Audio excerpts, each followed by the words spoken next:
Hi friends, welcome back to my channel. ഒരു പുതിയ വീഡിയോയിലേക്ക് എല്ലാവർക്കും സ്വാഗതം. ഈ ചാനൽ ആദ്യമായിട്ട് കാണുന്ന ആരെങ്കിലും ഉണ്ടെങ്കിൽ ചാനൽ ഒന്ന് സബ്സ്ക്രൈബ് ചെയ്യാൻ മറക്കരുത്. കൂടാതെ നിങ്ങൾക്ക് വീഡിയോ ഇഷ്ടമായാൽ ലൈക്ക് ചെയ്യാനും ഷെയർ ചെയ്യാനും മറക്കരുത്. ഇന്ന് നമ്മൾ ഉണ്ടാക്കുന്നത് പീച്ചിങ്ങ പരിപ്പ് കറിയാണ്. ഇതിനു വേണ്ടി ഏകദേശം 100 ഗ്രാം പരിപ്പ് എടുത്തിട്ടുണ്ട്. പരിപ്പ് കഴുകിയിട്ട് കുക്കറിലേക്ക് ഇടണം. പരിപ്പ് വേവാൻ ആവശ്യത്തിനുള്ള വെള്ളം കൂടി ഇതിലേക്ക് ചേർത്ത് കൊടുക്കാം. വെള്ളം കൂടിപ്പോകാനും പാടില്ല, കുറഞ്ഞു പോകാനും പാടില്ല.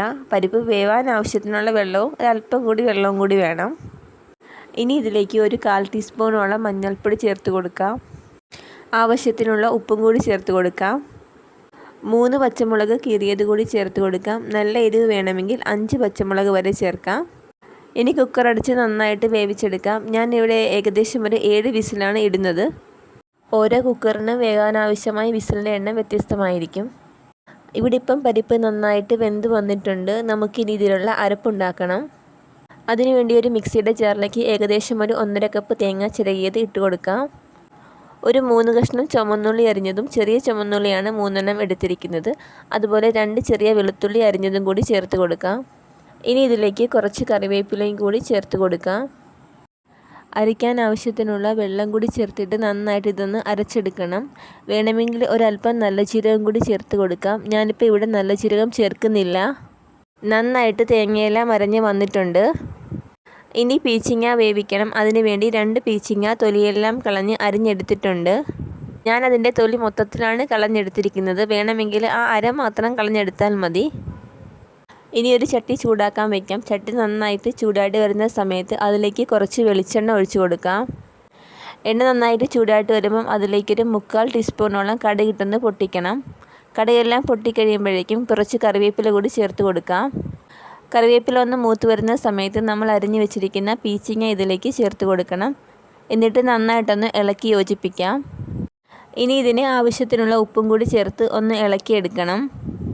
പീച്ചിങ്ങയിൽ നല്ലോണം വെള്ളമുണ്ട്. അതുകൊണ്ട് നമ്മൾ വേവിക്കാനായിട്ട് വേറെ വെള്ളമൊന്നും ചേർക്കണ്ട. അതിൽ നിന്ന് തന്നെ വെള്ളമൊക്കെ ഇറങ്ങി വന്നോളും. തീ ഒന്ന് കുറച്ച് വെച്ചിട്ട് അടക്കാണ്ട് ഇതേപോലെ ഇടയ്ക്കിടയ്ക്കൊക്കെ ഒന്ന് ഇളക്കി കൊടുത്ത് നന്നായിട്ട് വേവിച്ചെടുത്താൽ മതി. നമ്മളിത് അടച്ച് വെച്ച് വേവിക്കുവാണെങ്കിൽ ഒത്തിരി അങ്ങ് വെള്ളമായി പോകും. അപ്പോൾ ഇതിൻ്റെ ടേസ്റ്റ് കുറയും. അതുകൊണ്ടാണ് അടച്ച് വെക്കേണ്ടതെന്ന് പറഞ്ഞത്. ഇപ്പം ഏകദേശം ഒരു 3/4 പരുവത്തോളം വെന്തിട്ടുണ്ട്. അല്പസമയം കൂടി ഒന്ന് വേവിച്ചെടുക്കാം. പീച്ചിങ്ങ നല്ല പാകത്തിന് വെന്ത് വന്നിട്ടുണ്ട്. ഇനി ഇതിലേക്ക് നമ്മൾ അരച്ച് വെച്ചിരിക്കുന്ന അരപ്പ് ചേർത്ത് കൊടുക്കണം. അതുപോലെ കുറച്ച് വെള്ളം മിക്സിയുടെ ജാറിലേക്ക് ഒഴിച്ചിട്ട് അതും കൂടി ഇതിലേക്ക് ഒഴിക്കുന്നുണ്ട്. നമ്മൾ വേവിച്ച് വെച്ചിരിക്കുന്ന പരിപ്പിലും കുറച്ച് വെള്ളമുണ്ട്. അതുകൊണ്ട് ഏകദേശം ഇത്രയും ചാറ് മതിയാകും. അതും കൂടി ഒഴിക്കുമ്പോൾ ചാറിൻ്റെ പരുവം കറക്റ്റ് ആയിക്കോളും. ഇനി നമുക്ക് വേവിച്ച് വെച്ചിരിക്കുന്ന പരിപ്പും കൂടി ഇതിലേക്ക് ചേർത്ത് കൊടുക്കണം. എന്നിട്ട് നന്നായിട്ട് ഒന്ന് ഇളക്കി കൊടുക്കാം. കറിക്ക് ഉപ്പ് പോരാന്നുണ്ടെങ്കിൽ ഈ സമയത്ത് ഉപ്പും കൂടി ചേർത്ത് കൊടുക്കാം. എന്നിട്ട് തീയൊന്ന് കൂട്ടി വെച്ച് നന്നായിട്ട് തിളപ്പിക്കാം. നന്നായിട്ട് തിളച്ച് വരുമ്പോൾ ഫ്ലെയിം ഒന്ന് കുറച്ചിട്ട് ഒരു 7 മിനിറ്റോളം ചെറിയ തീയിലിട്ട് വേവിച്ചെടുക്കാം. അപ്പോൾ വെള്ളമൊക്കെ വറ്റി നമ്മുടെ കറി നല്ല പാകത്തിനായിട്ടുണ്ടാവും. ഇപ്പോൾ ഏകദേശം 7 മിനിറ്റൊക്കെ ആയിട്ടുണ്ട്. നമ്മുടെ കറി നല്ല പാകത്തിനായിട്ടുണ്ട്. ഇനി ഫ്ലെയിം ഓഫാക്കാം. ഇത്രയുള്ള നമ്മുടെ കറി റെഡിയായിട്ടുണ്ട്. തണുക്കുമ്പോൾ ഇത് ഇച്ചിരി കൂടെ കുറുകും. അപ്പോൾ നല്ല പാകത്തിനായിരിക്കും.